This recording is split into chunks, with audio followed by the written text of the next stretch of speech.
আমাদের নবী সাল্লাল্লাহু আলাইহি ওয়াসাল্লাম তার মেয়ে ফাতিমা রাদিয়াল্লাহু আনহাকে বলছেন, হে ফাতিমা, হে আমার কলিজার টুকরা মেয়ে, হে আমার কলিজার টুকরা মেয়ে, তুমি শোনো, পৃথিবীতে আমার কাছে যা চাওয়ার তুমি চেয়ে নাও, পরকালে আমি তোমার কোনো হেল্প করতে পারছি না। অথচ আমরা জানি নবী সাল্লাল্লাহু আলাইহি ওয়াসাল্লাম সবার জন্য কি করবেন? সুপারিশ করবেন, সেটা অন্য বিষয়। তোমাকে তোমার হিসাব একাই দিতে হবে, নবী সাল্লাল্লাহু আলাইহি ওয়াসাল্লাম এটা বলছেন। একদিন তিনি বাসায় ঢুকলেন, দেখছেন আয়েশা রাদিয়াল্লাহু আনহা কান্নাকাটি করছে।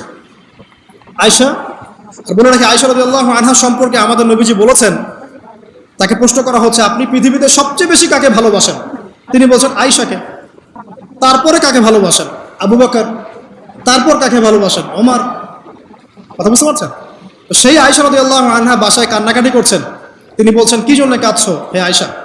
আয়েশা রাদিয়াল্লাহু আনহা বলছেন, জাহান্নামের আযাবের ভয়ে আমি কাঁদছি। কি হবে ইয়া রাসূলুল্লাহ আমাদের শেষ হবে? তখন আল্লাহর নবী তার স্ত্রীকে বলছেন, যাকে তিনি সবচেয়ে বেশি ভালোবাসেন, তাকে বলছেন, তিনটা ক্ষেত্র বা তিনটা জায়গা আছে যখন পৃথিবীর কোনো মানুষকে চিনতে পারবে না পরকালে, এমনকি আমিও তোমাকে চিনতে পারবো না। সেটা কি? যখন এই যে মিজানের পাল্লাটা দাঁড় করানো, যে এটা ভারী হচ্ছে না হালকা হচ্ছে, এই সময় কেউ কাউকে চিনবে না, কারো কথা কারো মনে থাকবে না। যে গার্লফ্রেন্ডের জন্য আপনি জীবন দিচ্ছেন তার কথা আপনার মনে থাকবে না। যে স্ত্রী সন্তানের জন্য আপনি সারা জীবন দুর্নীতি করে গেলেন তার কথা আপনার মনে থাকবে না।